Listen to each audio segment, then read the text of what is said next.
Mis queridos hermanos y hermanas, queridos amigos que nos acompañan hoy aquí en Edificados en Cristo, les damos una bienvenida y nos sentimos complacidos de poder tener con ustedes una nueva clase del Evangelio de Doctrina y Convenios del programa Ven Sígueme. Como siempre nos acompaña el hermano Heriberto Molina, quien hará un análisis con nosotros, y el hermano Andrés Hernández.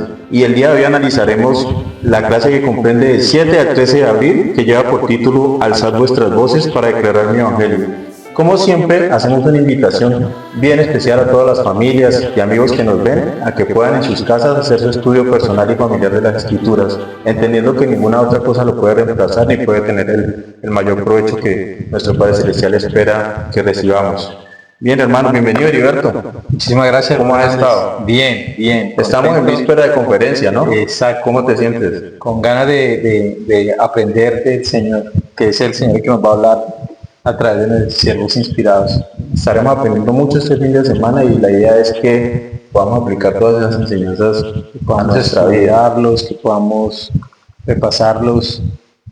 Y antes de entrar en materia, y pues aunque no habíamos hablado sobre eso, pero en alguna oportunidad el de Bretman en las capacitaciones que ha dado, él ha dicho que cuando estemos en la conferencia general o estemos recibiendo una instrucción, que no nos enfoquemos tanto en estar escribiendo todo lo que ellos digan. Todo el discurso. Sí, porque finalmente eso queda grabado y va a venir a través de muchos medios para que lo podamos tener. Sí, de hecho lo decía que le daba como deseos de decirle a las personas, hey, tranquilo, no escriba todo que en 40 segundos va a quedar montado. Exactamente. Entonces, ¿qué decía él que debíamos escribir? Las enseñanzas que nos da el Espíritu. Exactamente. Entonces puede ser, yo entendí que puede ser que el discursante esté hablando del día de reposo, pero yo sienta que debo ser más humilde. Sí, algo que tiene el Espíritu Santo es que invita a la acción. Entonces, mientras yo escucho el mensaje de la autoridad general, cada uno de nosotros recibe invitaciones a la acción a través del Espíritu Santo, y esas son las que hay que anotar. ¿Qué cambios vamos a hacer en nuestra vida para parecernos más a Cristo? Así es, entonces la invitación es que podamos escuchar los distintos call to action que nos hace el Espíritu, los llamados a la acción, a cambiar, a mejorar y a introducir en nuestras vidas esas enseñanzas. Sí, Esto es como una pequeña invitación que les hacemos y desde luego les invitamos a que todos podamos participar de la conferencia, de verla, de releer los discursos, analizarlos con nuestras familias, hacerlos parte de nuestra noche de hogar, y cuando nuestros líderes de la SOCSO y el foro de líderes los incorporen a las clases, poder participar de esas clases habiéndonos preparado estudiándolos y sacando el mejor provecho de ellos. Sí, una invitación que se ha hecho con nuestros líderes locales es que recordemos que la conferencia son 5 secciones, no una ni dos. Exactamente. Son 5 secciones y todas son importantes porque en todas están hablando los siervos autorizados del Señor. Así es, y ahora que hablas de 5 secciones, qué bien, porque en las primeras conferencias que tuvo la iglesia se decía que eran 3 días de conferencia. Nosotros solo tenemos, digamos, 2 días, y no son 2 días en sí, son algunas horas de cada día. Me imagino a esos hermanos teniendo 3 días de conferencia, ¿se imaginan? Entonces el esfuerzo era grande, el Señor desea que aprendamos bastante, y hoy nos pide un poco menos, así que las 5 sesiones constituyen la conferencia completa, o esa sesión semestral que se hace de la conferencia, y la invitación es asistir con nuestras interrogantes. Así es. Y entonces, hablando de eso también, de las primeras conferencias que se hicieron, resulta que en la sesión, digamos, 28 y 29 de Convenio habíamos estado hablando de las cosas que habían pasado. Previamente había tenido lugar la primera conferencia de la iglesia, que había sido en Valle, Nueva York, el 6 de abril de 1830. Sin embargo, más o menos por septiembre, octubre, ellos estaban realizando la segunda conferencia. Antes de que estas cosas ocurrieran, en la sesión de doctrina 30 de Doctrina y Convenios, antes de que todas estas cosas ocurrieran, pues ya habíamos estado hablando que el hermano Hiram Pace había estado profetizando con una piedra, y que se le había enseñado a través de Oliver Cowdery. El Señor le dice que vaya con él a solas y le diga con mucho amor que eso no está bien. Pero así como el hermano Cowdery había creído en lo que este hermano estaba profetizando con esa piedra, también David Whitmer. Así que vamos a leer en la sesión 30 de Doctrina y Convenios cómo el Señor les tiene un llamamiento, le hace un llamado a David Whitmer, u otro, porque ya lo había llamado a otras cosas, pero allí él le hace cierta observación que es interesante analizar. Bien, así que ¿qué tal si miramos el primer y segundo versículo de la sesión 30? Claro que sí. Dice el primer versículo: He aquí, David, te digo que has temido al hombre y no has confiado, has temido al hombre y no has confiado en que yo te fortalecería como debiste haberlo hecho, sino que tus pensamientos han estado en las cosas de la tierra, más más en las que son de mí, tu creador, en el ministerio al cual has sido llamado, y no has prestado atención a mi espíritu, ni lo has sido, ni los que han sido nombrados sobre ti, sino que han persuadido a aquellos quienes no he mandado. Ok, entonces había como tres cosas que le está recriminando, ¿no? Una, que confió o temió más al hombre; la otra, que no confió en el espíritu; y la otra, que no prestó atención a las personas que han sido puestas sobre él, A sus líderes. en sus líderes. Yo recuerdo que en una reflexión que hacías en clases pasadas, cuando hablábamos de Irán Page, de que todas las cosas deben de hacerse en orden, tú decías que era un profeta lo que el Señor había llamado, no una piedra de otro hombre. Y está bien que hay ejemplos del uso de piedras en las escrituras, más adelante veremos más sobre eso, pero no era tanto el instrumento que el Señor utilizaba, sino el vidente. Y en este caso le está diciendo al hermano Wilber: bueno, pues tú estás enfocándote en creerle a otra persona, te has enfocado en creerle a otra persona en lugar de creerle al profeta. Y empezamos este análisis hablando acerca de que viene la conferencia general y cómo podríamos de repente nosotros relacionar el hecho de no prestarle atención a quienes han sido puestos sobre nosotros con la conferencia general. Y uno podría decir muchas cosas, ¿no? ¿Tú qué piensas? Yo estaba pensando ahorita que estabas hablando de eso, que el principal mensaje que debe recibir el hermano David en esta ocasión es que hay una asignación dada por el Señor.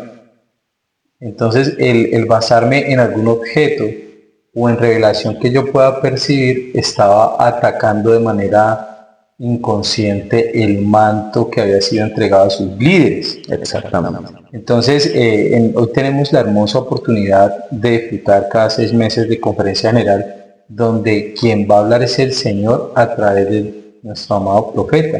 Esos 12 hombres que han sido llamados como videntes y reveladores, ¿sí? Y que uno de ellos tiene todas las llaves para presidir la iglesia. Y entonces no podemos asumir que hay otros instrumentos o maneras por las cuales debe venir la verdad, sino a través de ellos, para la iglesia mundial. Así es, y en la minuta de la segunda conferencia se dice que a José Smith se le reconoce como la única persona que posee todas las llaves y autorizada para recibir revelaciones por la iglesia en general. Y recordemos que en la primera conferencia él se le ha reconocido como el líder, más no como el único vidente y revelador que tenía la autorización. Entonces se deja de sentado esto, y me llama la atención porque cuando nos hacen una pregunta para la recomendación del templo, dicen que si sostenemos al presidente de la iglesia como profeta, vidente, revelador y como la única persona que posee todas las llaves y autorizado para ejercerlas, ¿no? Es parte de esa pregunta, más o menos es eso. Y es interesante que nosotros entendamos que no solamente él es el profeta, porque los otros, todos los 15 son profetas, pero es el único que puede ejercer todas las llaves. Y así debe ser el orden de la iglesia. De hecho, el versículo 3 lo dice: por tanto quedas a solas, le dice a David, para consultarme por ti mismo y reflexionar sobre las cosas que has recibido. O sea, le hace una invitación, a meditar y a reflexionar cuál es el conducto de Dios por el que debe venir. Y hay una manera de consultar, que fue lo que José Smith hizo y dio origen a la iglesia, es preguntar a Dios. Es correcto. Y Dios no te va a ir a decir: no, tú estás por encima del profeta, o tú te voy a dar otra revelación aparte, porque es un Dios de orden. Él te va a decir: escucha a mi siervo José, quien fue llamado. Así es. Olvidaba mencionar también cuando hablábamos de la sesión, que cuando se recibieron estas revelaciones en principio eran 3. pero luego las unieron y quedó una sola. El Señor le habla a 3 personas, ¿no? Y luego le habla en esta misma sección, en el versículo 5, a Peter Wimmer, hijo, tengo entendido, sí, Peter Wimmer, hijo. Y dice, he aquí, Peter, te digo que tú emprenderás tu viaje con mi hermano Oliver, con tu hermano Oliver, porque ha llegado la hora en que me es prudente que abras tu boca para declarar mi evangelio. Por tanto, no temas, sino da oído a las palabras y al consejo que te dé tu hermano, y padece con él en todas sus aflicciones, elevando tu corazón hacia mí continuamente en oración y fe para la liberación de él y la tuya, porque le he dado poder para edificar mi iglesia entre los lamanitas. Recordemos que en las sesiones pasadas el Señor le había mandado a Oliver Cowdery, lo había nombrado como misionero entre los lamanitas. Y aquí entonces le está diciendo que le estoy dando un primer compañero, ¿no? De misión o un misionero a cargo suyo, si es que se le puede entender que Oliver Cowdery era como el presidente de la misión. Me gusta el contexto de que José Smith y Oliverio Cowdery habían ya traducido obviamente el libro de Mormón, y a Oliver le ha tocado escribir la misión que hicieron algunos nefitas dentro del pueblo lamanita. Entonces es impresionante como ahora en secciones anteriores vimos que se le da el mandamiento de ir a los lamanitas. Ajá. Él tiene que haberse sentido igual que Amón, igual que todos los hijos de Mosía que fueron a los lamanitas. El mismo mandamiento de profetas antiguos me ha sido entregado a mí, Oliverio Cowdery. Era exactamente igual. Y en este momento también se le hace esa invitación a su hermano, ¿sí? Y ahora estos 2 hermanos eran enviados a proclamar el evangelio, y ha llegado el momento tan valioso que es cuando a uno le dicen cosas como esta. Yo recuerdo en un cambio que tuve en la misión, fui enviado a un lugar que se llama Planeta Rica en Córdoba, y el presidente de misión me dijo, ha llegado el momento de que la iglesia prospere en ese lugar. Entonces usted va a ir allí, usted va a ir ahí con el elder tal, ¿sí? Y yo recuerdo mucho ese momento. Entonces para mí fue muy especial. Y el Señor tiene momentos. El Señor tiene momentos para tu barrio, tiene momentos para tu rama, tiene momentos para tu vida. Y hay momentos en la vida de uno que se empiezan a convertir en momentos especiales donde deben pasar cosas, donde debemos actuar. Tenemos cada vez que vamos al templo, es un momento para renovarnos. Cada vez que inicia un nuevo año, a veces cada vez que inicia un nuevo mes. Cada vez que tomamos la Santa Cena, cada semana, o cada vez que nos levantamos cada mañana. Cada día tiene nuevos momentos que nos invitan a actuar y a cambiar nuestra vida en algo. Así es. Bueno, y ese era el llamamiento entonces del hermano de Peter, seguramente como un consejero de misión o un misionero a cargo del presidente de misión, en este caso Oliver Cowdery. Y bueno, en el 9 dice algo bien interesante, que ella hablando de John Whitmer, dice, he aquí mi siervo John, te digo que desde ahora en adelante empezarás a proclamar mi evangelio como con la voz de trompeta. Y es interesante la comparación que hace con una trompeta, ¿no? La trompeta tiene un sonido más o menos metálico, fuerte, que lo que busca es llamar la atención. Entonces, también es un sonido de gloria, glorioso, los ejércitos lo usan. Es un sonido que va pregonando. Lo que él dice es que todos te escuchen, que no eximas a nadie de que te escuche, y que todos puedan tener el conocimiento del evangelio que estás compartiendo. Y en el 11 dice, y toda tu obra será en Sion, con toda tu alma, desde ahora en adelante. Sí, siempre abrirás tu boca por mi causa, no temiendo lo que pueda hacer el hombre, porque yo estoy contigo. Amén. Ya el llamamiento de John era más como en la iglesia, ¿no? Era como en Sion, ayudar a fortalecer la iglesia que ya estaba constituida. Y le dice por cuánto tiempo lo llamó, ¿no? Para siempre. Siempre abrirás tu boca por mi causa, no temiendo lo que pueda hacer el hombre. Era un llamamiento para siempre. Y bueno, uno le podía, tú lo decías con algo de chiste, pero finalmente con nosotros ocurre lo mismo. O sea, nosotros somos hermanos ministrantes, las hermanas son hermanas ministrantes, y es un momento eterno. Sí, eso no tiene relevo. Como padres, nuestros hijos pueden tener 50 años, 60, yo ser un anciano de 80, sigo siendo papá. Sigo teniendo el deber de aconsejarlo, de enseñarle, o sea, son llamamientos. Y ahora que lo mencionas, también pienso en el otro lado de la moneda. Siempre tenemos que tener el respeto a la autoridad que nuestro Padre Celestial puso sobre nuestros padres, sobre nosotros. Siempre serán nuestros padres, siempre es bueno escucharles, siempre es bueno consultarles, siempre es bueno seguir sus consejos, siempre quieren lo mejor para nosotros. Y qué bien, porque más adelante en la siguiente sesión o la que sigue nos habla un poco acerca de la familia cuando habla de Thomas B. Marsh. Sí. Así que es interesante. Y mirando un poco, pues sí, la sesión 31, que habla acerca de Thomas B. Marsh, cómo él recibe su llamamiento. La mayoría de estos misioneros eran recién conversos. Es curioso porque algunos llevaban 3 semanas, 2 semanas, 4 semanas de bautizados, cuando mucho un mes o 2, o sea, eran muy nuevos todos. Y entre la historia de Thomas B. Marsh, es interesante el hecho de que este hombre estaba en su casa tranquilo, con su familia, y de repente le viene una revelación, y le dice, váyase para tal parte de la tierra, para el oeste, más exactamente. Y él atiende eso. Cualquiera podría decir, está loco. De repente le dio una idea, alguien podría estar porque diría eso, le dio una idea de que se tenía que ir para Bogotá, para Lima, Perú, para Guayaquil, Ecuador, y que ya, está loco. Bueno, tuvo esa revelación, obviamente él no estaba loco.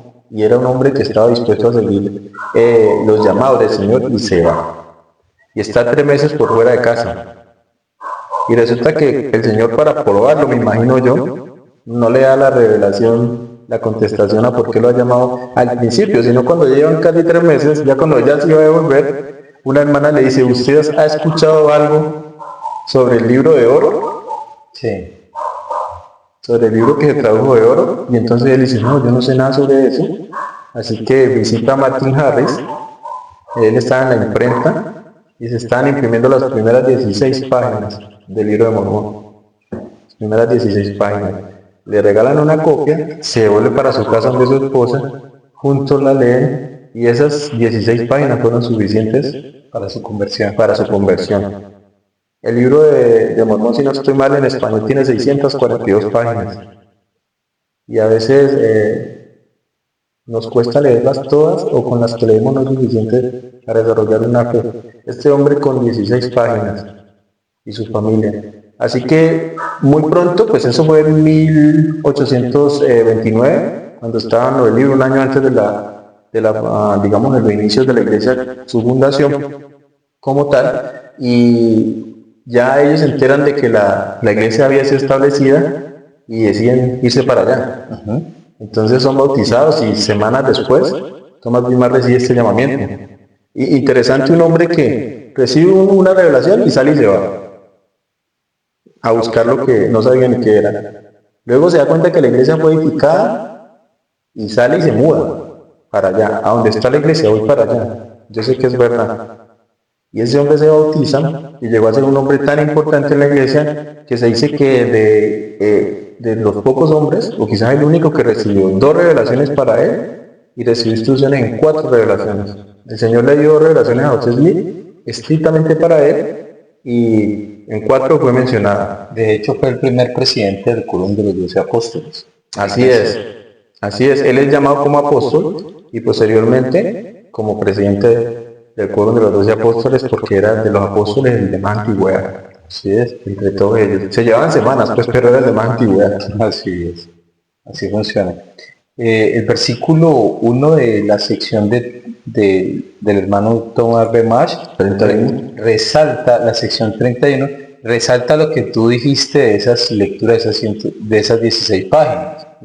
Y como tú decías, a veces necesitamos leer muchas veces el libro de Mormón, preguntar a los misioneros, saber si de pronto y dudamos para saber si el libro de Mormón es verdadero.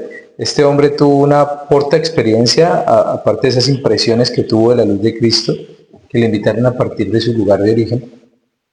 Pero el Señor se lo dice directamente, y esto me enseña a mí y al lector que Dios y Jesucristo son seres valoran mucho las cosas que sobresalen de nosotros y se lo dicen directamente. Tomás, hijo mío, bendito eres por motivo de tu fe en mí hoy.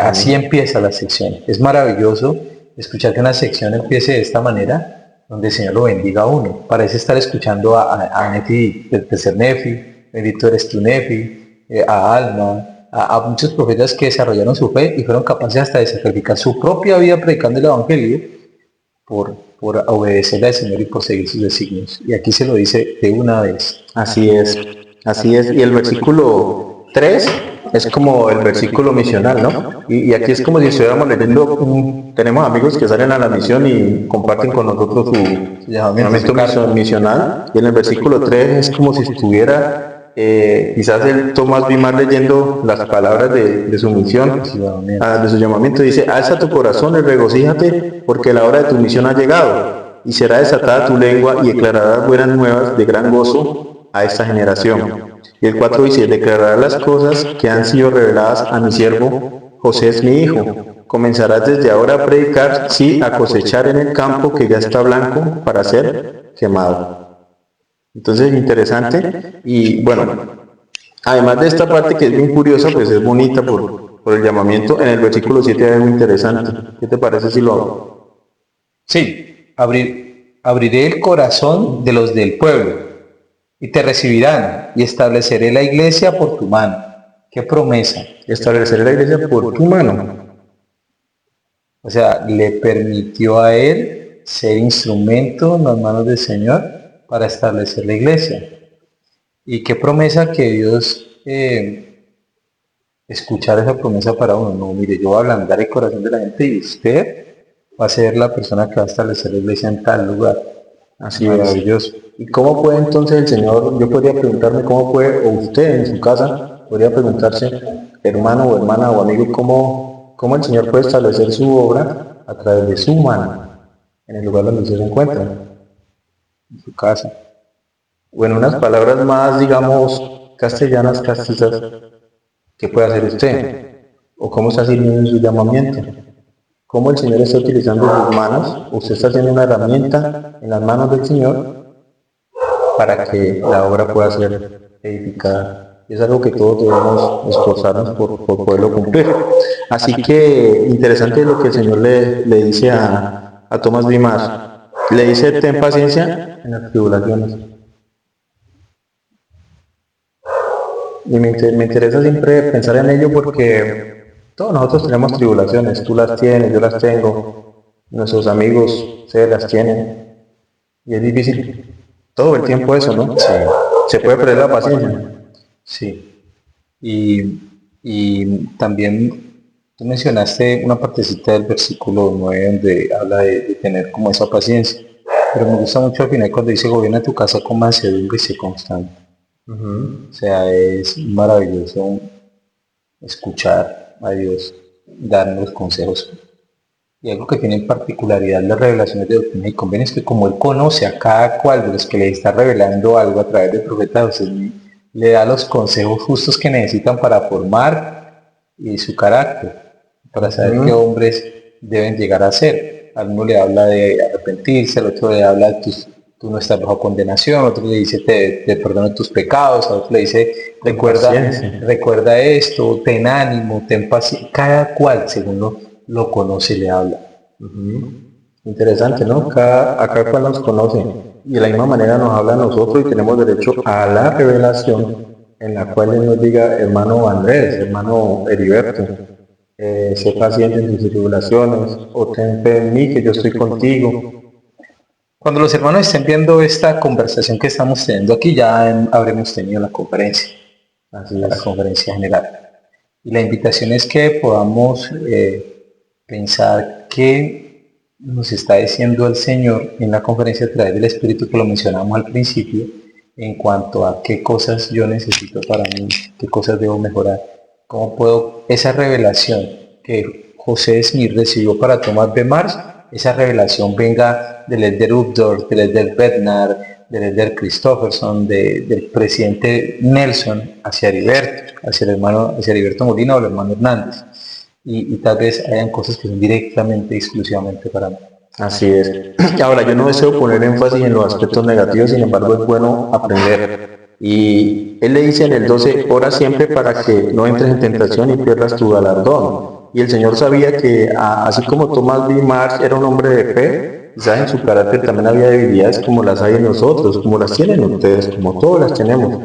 Y en alguna ocasión, en la historia se dice que la esposa de Thomas B. Marsh hace cierto negocio con otra hermana acerca de una leche, de unas vacas, y al parecer se generó cierta discusión entre estas hermanas por la cantidad de la nata que la hermana Marx estaba entregando a su otra hermana.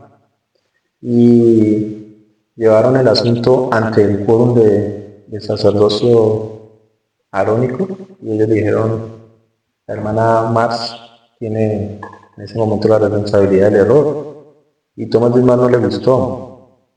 Así que él pide que lo lleven a otra instancia, creo que lo llevan al obispo, creo, y el obispo dice lo mismo. La hermana se equivocó. Lo llevan a los sumos sacerdotes y ellos dicen lo mismo. Hasta que llega José Smith. Y José Smith ratifica que lo que todos ellos habían dicho era así.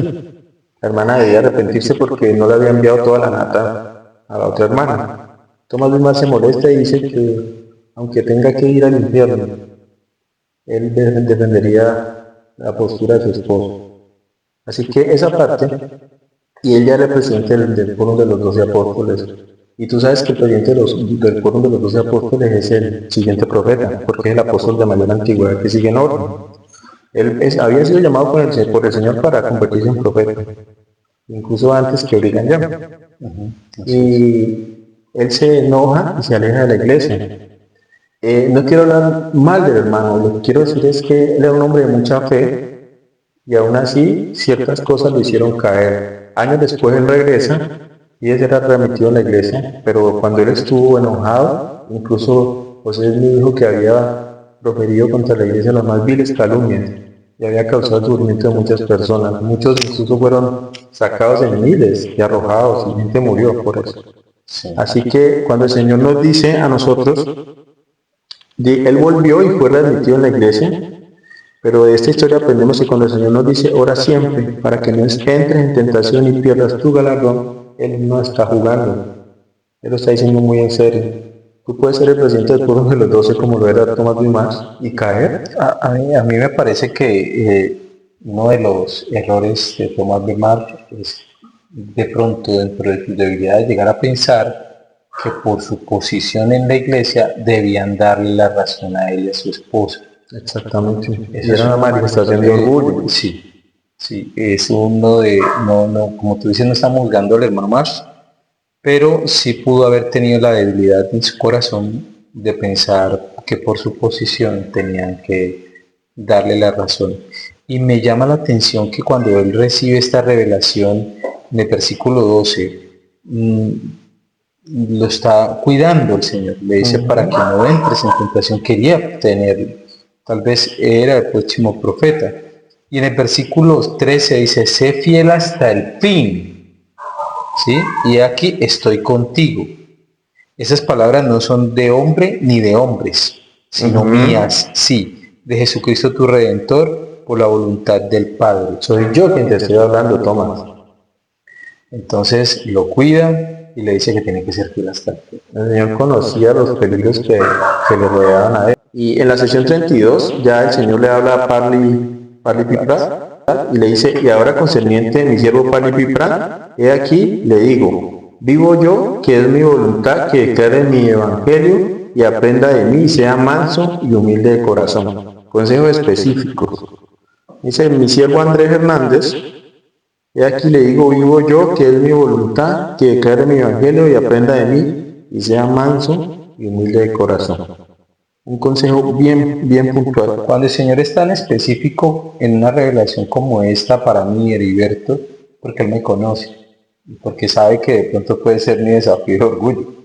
Exactamente. Y en el versículo 4 dice, respecto de que Parley Pipra y Peter Whitmer hijo, ¿no? Peter Whitmer hijo, los envía a ambos a servir en la misión con los lamanitos. que para que fueran compañeros de Oliver Cowdery. Entonces ya no tenía uno, sino dos más.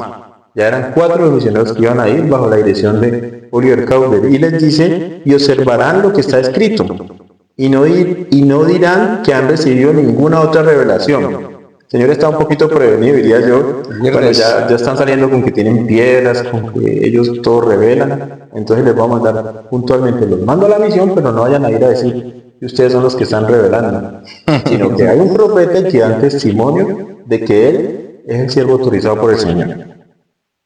Y dice, y orarán siempre para que yo aclare su entendimiento. Mire que vuelvo y pone énfasis en la oración. Y creo que en las sesiones siguientes también leí eso. Siempre está resaltando la oración. Y harán oído a estas palabras sin liviandad, y yo los bendeciré. Todos estos consejos que les estoy dando no son para ignorarlos. No son cualquier cosa, tómenlo en serio. Al leer estas secciones bien podríamos sacar un manual de instrucciones para los misioneros. El manual misionario. Sí, bien podríamos, porque a cada uno de ellos les da una pauta en cuanto a algunas cosas que les pueden seguir en el futuro. Y lo más maravilloso es que no solo les da la pauta de cosas personales en las que deben trabajar, sino que también les da promesas cada uno. Como al final del versículo cuando le dice, y yo los bendeciré con éxito, les va a brindar el éxito. Así como le digo a Tomás de Mar que muchos iban a ablandar su corazón y que por mano de él iba a establecer la iglesia. Así es. Y mira que pasando pues para darle un poquito de fluidez en la sesión 33, el Señor llama a Ezra y Norro, dos misioneros. Me cuesta pronunciar estos nombres, pero trataré Ezra Tirett y a Northrop Sweet en Fallon, Nueva York, en octubre de 1830. Entonces les extiende un llamamiento, y interesante porque el hermano Ezra Tirett, él era un hombre de aproximadamente 40 años que había trabajado toda su vida haciendo molinos, puentes, y tenía empleados y todo ese tema. Digamos que era como una especie de ingeniero, no sé, civil, que hacía obras, y él conocía a José Smith, a su padre, a su familia, y los conocía desde niños, y sabía que José Smith era un joven que si escasamente sabía arar la tierra, que no le parecía lógico a él que un muchacho que él conocía estuviera diciendo que veía ángeles, que estaba restaurando la iglesia, que el Señor le había hablado, y él dijo, no, esto es un sacrilegio. Digamos, ese joven de los que el Señor enloqueció, y algunos miembros de la familia de Ezra empezaron a asistir a donde estaban enseñando los misioneros, los élderes, y empezaron a escucharlos. En alguna oportunidad se le llevan unos caballos al hermano Ezra, y van a escuchar y luego lo regañan, ¿no? Les dice, ¿por qué ya los caballos no hagan eso? Y para ir a escuchar semejante pues cosa, me imagino. Y luego viene un hermano de él, y para colmo de mal, entre comillas, viene interesado y le pregunta lo mismo. Ezra, necesito saber dónde están los misioneros, o los élderes, estoy interesado en escuchar un poco más. Y lo invita. Y él de manera renuente acepta ir, y lo que me llama la atención es que se sienta allá adelante y escucha callado así. Y al final, cuando le pasan el libro de Mormón, él pregunta que cuánto cuesta. Creo que era 14 chelines, si no estoy mal, bueno, paga el dinero, recibe el libro de Mormón y le dicen que es verdadero, y él dice, no necesito que me lo digan. Yo ya sé que es verdadero. Y este hombre, en solo 3 semanas, pasó de ser alguien reacio a ser un misionero. Impresionante. Sí, es supremamente impresionante. Entonces el Señor le dice a ese hermano Ezra, Ezra y Northrop, ¿no? El otro era Northrop. Repito, no sé pronunciar ese nombre, pero en el 2 le dice en el 2, porque de cierto os digo que sois llamados a alzar vuestras voces como con el son de trompeta, para declarar mi evangelio a una generación corrupta y perversa. Y en el 5 dice, y de cierto os digo que he establecido esta iglesia y la he llamado del desierto. Y así reuniré a mis escogidos de los 4 extremos de la tierra, sí, a cuantos crean en mí y escuchen mi voz. Recordemos que en la sesión pasada, que era la sesión 29, yo tenía que en la clase pasada, se hablaba del recogimiento de Israel, entre otras cosas, sí. Y él hablaba que iba a recoger a su pueblo de las 4 partes, a sus escogidos de los 4 extremos, y aquí dice lo mismo, que los recogería y recogería a todos los que escucharan su voz. Está reafirmando la enseñanza pasada y le está diciendo en esa especie de manual misional personal que tú dices, lo que tenían que hacer. Más adelante en el 12 dice, he aquí, de cierto os digo, este es mi evangelio. Y recordad que deberán tener fe en mí o en ninguna manera podrán salvarse, refiriéndose a los conversos. Y el 13, y sobre esta roca edificaré mi iglesia. Sí, sobre esta roca estáis edificados. Y si perseveráis, las puertas del infierno no prevalecerán contra vosotros. Por tanto, el 17, por tanto, sed fieles, orando siempre, llevando arregladas y encendidas vuestras lámparas y una provisión de aceite, a fin de que estéis listos a la venida del esposo. Entonces era un llamamiento supremamente interesante. Me gusta mucho versículo 8. Abrid vuestra boca y será llena. ¿Sí? Seréis como Nefi, el de antaño, que salió de Jerusalén al desierto. Seréis como Nefi. Todo lo que tú leíste, versículo 13, me llama mucho la atención, que es como si estuvieran en el centro de capacitación misional. Igual, es lo mismo. Les está preparando para que puedan predicar el evangelio, les pide cosas, les da promesas. Es muy bonito la forma como el Padre Celestial les muestra su amor. Y a nosotros nos puede parecer en este momento una locura que un recién converso sea llamado a predicar el evangelio.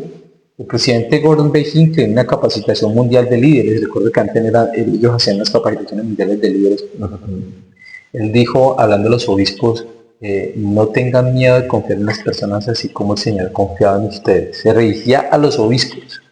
Él se refería el hecho de que le había dado un discurso donde mencionaba, de hecho creo que en ese discurso es que lo dice, donde menciona que los recién conversos necesitan 3 cosas: un amigo, una responsabilidad. Y cuando él estaba hablando de una responsabilidad, dijo eso: confíen en ellos como el Señor confió en ustedes. Entonces es maravilloso en esta sección como el Señor confía en esos recién conversos, para que se conviertan sus voceros y para que eleven su voz para compartir el evangelio de las naciones de la tierra. Sí, lo que mencionaba, lo maravilloso que lo comparen a uno con Nefi, ¿no? A uno le puede parecer sorprendente, pero en realidad, ¿qué caracterizaba a Nefi? La obediencia. Si tú eres obediente, eres como Nefi. Y el querer escuchar, el querer aprender. Cuando Nefi dice, y aconteció que oré al Señor y Él me bendijo y me visitó y enterneció mi corazón. Así es. Entonces, si nosotros tuviésemos la disposición para cada consejo que recibimos del obispo, del presidente de estaca, de una conferencia general, de ratificar ese deseo en nuestro corazón y tratar de vivirlo, de preguntarle al Señor, las invitaciones que nos hacen los misioneros a veces cuando llegan a casa y vean, lea el libro o no, vea, pregúntele al Señor para saber si usted realmente es un profeta de Dios. Pregúntele al Señor si debe unirse a la iglesia a través del bautismo siguiendo el ejemplo de Jesucristo. Todas esas invitaciones de asistir a la capilla, todas esas invitaciones están guiadas por el mismo Espíritu, por el mismo Santo Espíritu. Así es. Bien, entonces el 34 nos dice, revelación dada por medio de José Smith al el profeta a Orson Pratt en Fayette, Nueva York. Dice que el hermano Pratt tenía 19 años. 19 años de edad. En aquel tiempo se había convertido y bautizado 6 semanas antes, cuando oyó por primera vez la predicación del Evangelio restaurado de labios de su hermano mayor, Parley B. Pratt. Y hablando un poco respecto al hermano Orson Pratt, se dice que desde los 17 años, así, 16, era muy interesado en las cosas del Señor. Y lo tomó un poquito más en cuenta. Leía mucho la Biblia, ¿no? Leía mucho la Biblia. Sí. Y en el primero le dice, Orson, hijo mío, escucha, oye y ve lo que te diré. Yo, Dios, el Señor Jesucristo, tu Redentor. Lo manda a tener los sentidos puestos. Escucha, oye y ve lo que te diré. En el versículo 4 más adelante le dice, bendito eres porque has creído. Y más bendito eres porque te he llamado a predicar mi evangelio. Alzad tu voz como con voz de trompeta, larga y fuertemente, y a proclamar el arrepentimiento a una corrupta y perversa generación, preparando la vía del Señor para su segunda venida. Y en el 10 dice, por tanto, alzad tu voz sin cesar, porque ha hablado Dios el Señor. Profetiza pues, y te será dado por el poder del Espíritu Santo. ¿Cómo así que profetiza? Uno sale como misionero de tiempo completo. Uno puede llegar a momentos donde puede sentir qué va a pasar con el futuro de ese miembro. Inclusive, el Señor tiene grandes cosas para ti. Es correcto. El Señor va a bendecir a tu familia, y promesas y cosas, y eso es parte de ese don de profecía, el cual en el mismo libro de Mormón dice que los hijos del rey Benjamín y los hijos de Mosía y tenían el don de profecía, ese don de hablarle a las personas, de hablarle al Señor, de ver el futuro, de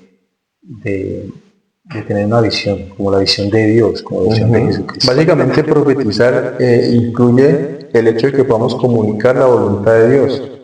Y yo como padre puedo profetizarle a mis hijos cuál es la voluntad de Dios para ellos. Digamos que lo que yo les diga a ellos de todas maneras tiene que estar alineado con las enseñanzas del profeta en general. Así es, tú hace un momento señalabas que cuando tu presidente de misión te envió a un área, él les dijo que son llamados porque esta área va a progresar. Estaba profetizando. Y no lo está haciendo para toda la iglesia, lo está haciendo para ustedes como misioneros y para esa zona en especial que estaba a cargo de él. Entonces tiene mucho que ver con algo que no es para toda la iglesia, sino para él en específico. Tengo algunos amigos no miembros de la iglesia que a veces les he escuchado decir que la palabra tiene poder, ¿cierto?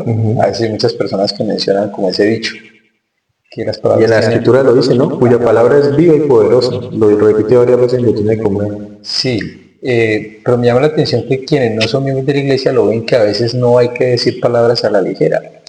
¿Sí? No hay que decir palabras a la ligera. Entonces, ¿con qué cosas lo digo? Porque a veces yo hablo de lo que puede ser lo bueno en la vida de mi futuro, de mi hijo, en mi futuro, y a veces puedo decirle cosas negativas que le pueden pasar en el futuro. Recuerdo una vez un padre regañando al hijo, es que va a terminar en la cárcel, o sea, regañando, y estaba enojado, y lo decía como si eso se fuera a cumplir. Y hay que tener muchísimo cuidado con decirle a los hijos cosas negativas, como tú no sirves para nada, ese tipo de cosas que van dañando a ese niño, a ese joven, inclusive a ese adulto soltero. Lo van destruyendo por dentro y él empieza a creerse esas malas augurios que a veces queremos adelantar con nuestra boca. Más bien pensar en qué grande puede llegar a ser, las palabras del presidente Monson. ¿Quién puede llegar a ser? Mirar a las personas como ese gran potencial que pueden tener en lo positivo y en lo bueno. En alguna vez escuché lo que tú describes como el efecto Pigmalión, creo que es el nombre que le dieron. Y es que si tratamos a un hombre como lo que es, seguirá siendo lo que es. Pero si lo tratamos como lo que puede llegar a ser, llegará a ser lo que puede llegar a ser. Y en ello consiste pues el hecho de cómo le tratemos. Entonces esto de profetizar queda claro que era algo para él y para su llamamiento, no para la iglesia. Y que sí, todos podemos profetizar para nosotros y nuestras familias y nuestros llamamientos. Es decir, pensar qué es lo que va a ser mejor y lo que el Señor quiere. Luego sigue entonces el versículo 35 y ahí viene el señor Sidney Rigdon. Y aquí es curioso porque lo que pasa con Sidney Rigdon es asombroso. Hacía poco tiempo se ha celebrado la segunda conferencia de la iglesia. Y si mal no recuerdo eran como 62 los asistentes. 62 personas asistieron. Luego, posterior a eso, los misioneros salen a la misión y se van y en el camino, creo que era para Lipiplac, se desvían hacia donde él porque lo conocían. Y entonces era una persona con la cual él había leído las escrituras anteriormente y era un pastor de una iglesia que buscaba la verdad. El objetivo de ello era encontrar la verdad. Y él había llegado con el tiempo a tener mucha prominencia en ello, se dedicaba por completo a esa iglesia y a enseñarle a la gente y por eso él recibía sustento de ellos. De hecho lo querían tanto que le estaban construyendo una casa. Y cuando él recibe a los misioneros ellos le dicen, bueno, aquí está el libro de Mormón, y le hablan del libro de Mormón y él dice, examinaré este libro y miraré qué tanto puede contribuir a mi fe. pero de una no lo recibe, ¿no? Yo no lo acepto. Pero lo curioso es que en ese mismo momento los millonarios le piden que le permita predicarle a su congregación. Y ese hombre no era nada egoísta. O sea, imagínate que tú llegues donde un pastor de la iglesia X y le digas, venga, permítame predicarle con el libro de Mormón a sus feligreses. Pues el pastor te va a decir, no, como lo puro, eso me lo va a desviar, se lo va a llevar. Entonces, este hombre no, este hombre buscaba la verdad, y él de hecho habla de la admonición de Pablo de que examinarlo todo y de tenerlo bueno. Y entonces él permite que ellos le prediquen, y cuando ellos predican, él también está escuchando, y al final le dice, esto es verdad. Le dice, no debemos contender con esos hombres. Y este hombre, poco después se bautiza.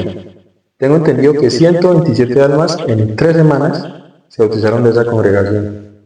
Y pocas semanas atrás, exactamente 3 o 4 semanas, la iglesia va a tener una conferencia con 62 personas.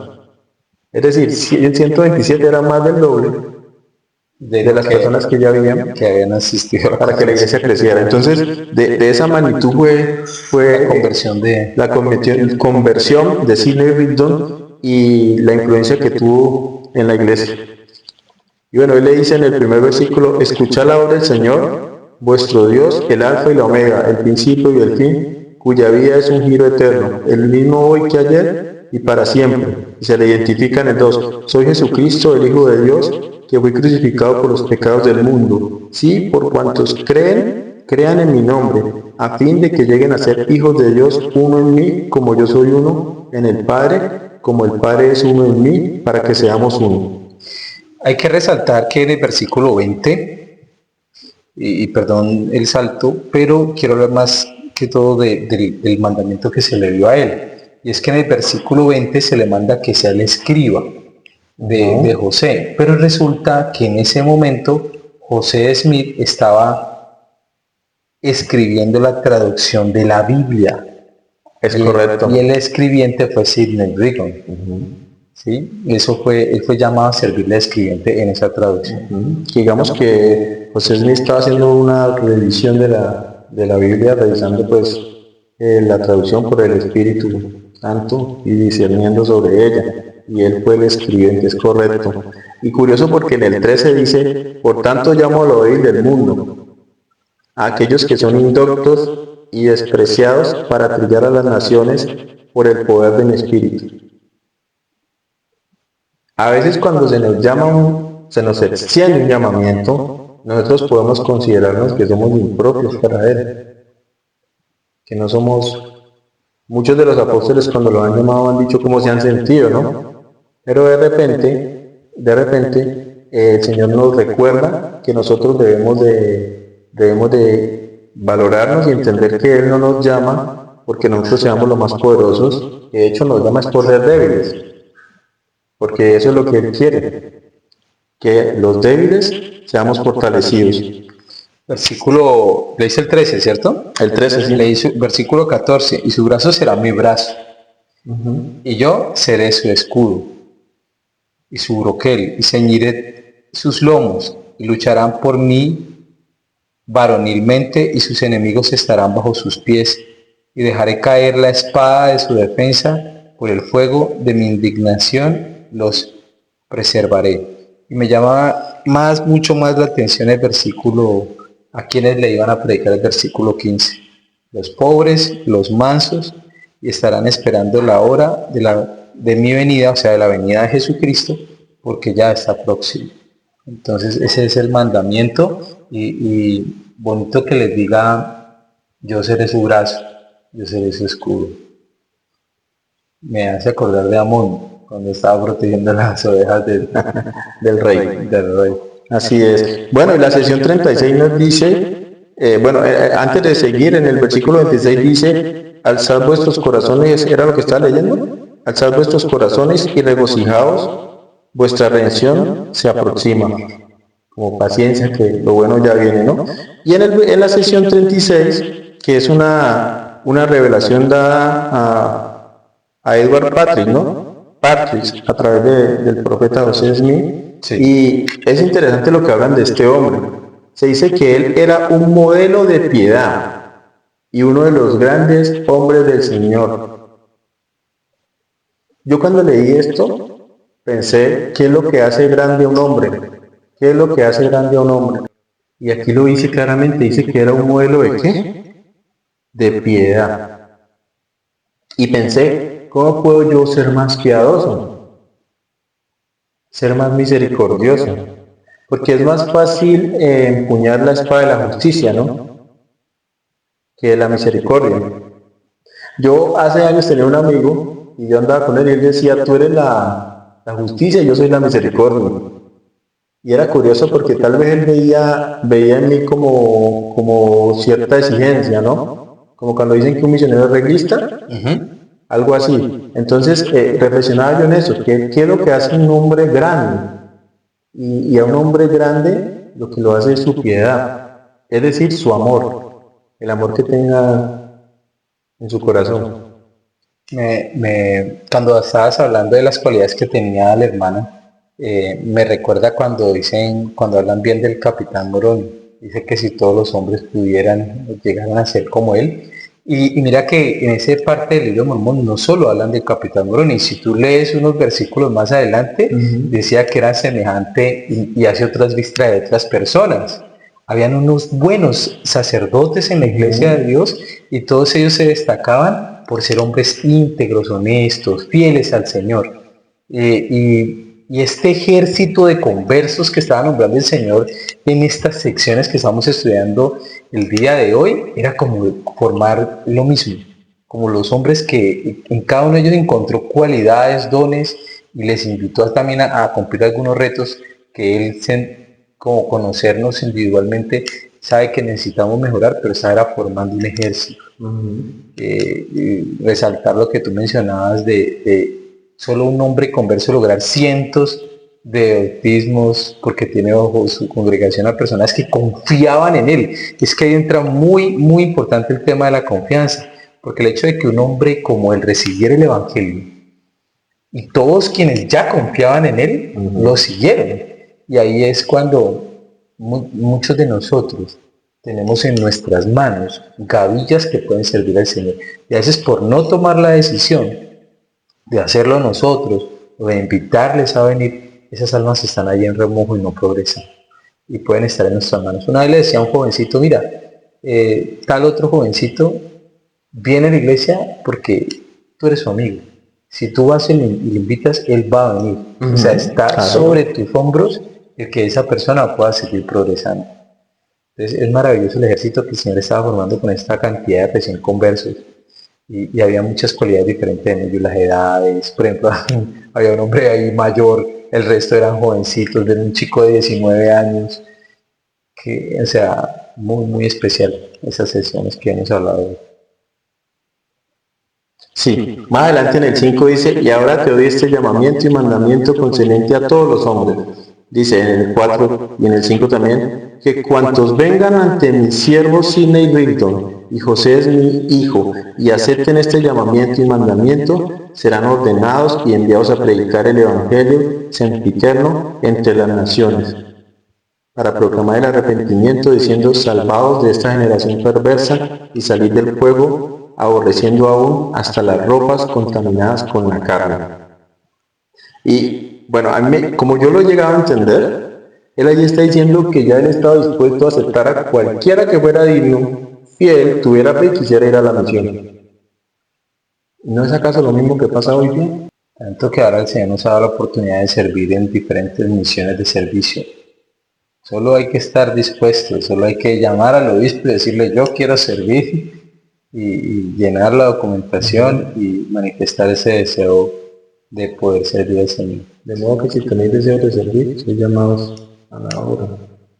Qué bueno que recuerdes esa cita de la sección 4, Nancy Convenio, una sección tan misional en este momento en que esos hombres están recibiendo también la misma invitación del Señor. Nosotros tenemos esa tarea. Estamos tratando de establecer el ejército del Señor, como lo ha dicho el presidente Nelson, para recoger a Israel. El tiempo está cerca. Escuchamos al presidente Nelson en nuestra última conferencia y es bueno poner nuestros nombres en esta lista. de hombres que han sido llamados a predicar, persuadir, y, y también habrán cosas que se nos dicen a nosotros, hermano Molina, hermano Hernández, cuídese con esto, cuídese con aquello, mire que usted debe cambiar esto, y a veces esas cosas que a ellos les dice aquí por revelación directa a través del profeta José, están en nuestra bendición patriarcal. Nos están hablando directamente. Hermano Hernández, usted tiene que ser más juicioso con tal cosa. Hermano Molina, usted tiene que ser más juicioso con eso. Y ahí vamos corrigiendo y están las promesas también, junto, igualito, como están los llamamientos que recibieron estos hombres. Así es. Entonces, vamos a terminar con tu testimonio. Claro que sí. Feliz de ver un Padre Celestial que ha enviado a Jesucristo a llamar misioneros, a llamarnos. No importa la experiencia, lo mucho que queramos sabernos las Escrituras, lo importante de predicar el Evangelio está en el deseo del corazón. Testificar de Cristo es una muy bella experiencia. Predicar el Evangelio es hacerlo para Él, para su honra, para su gloria. En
la tierra de abundancia se oyó un dulce resonar. Una voz del cielo hablaba, su amor quiso revelar. No era rayo ni estruendo, mas su eco penetró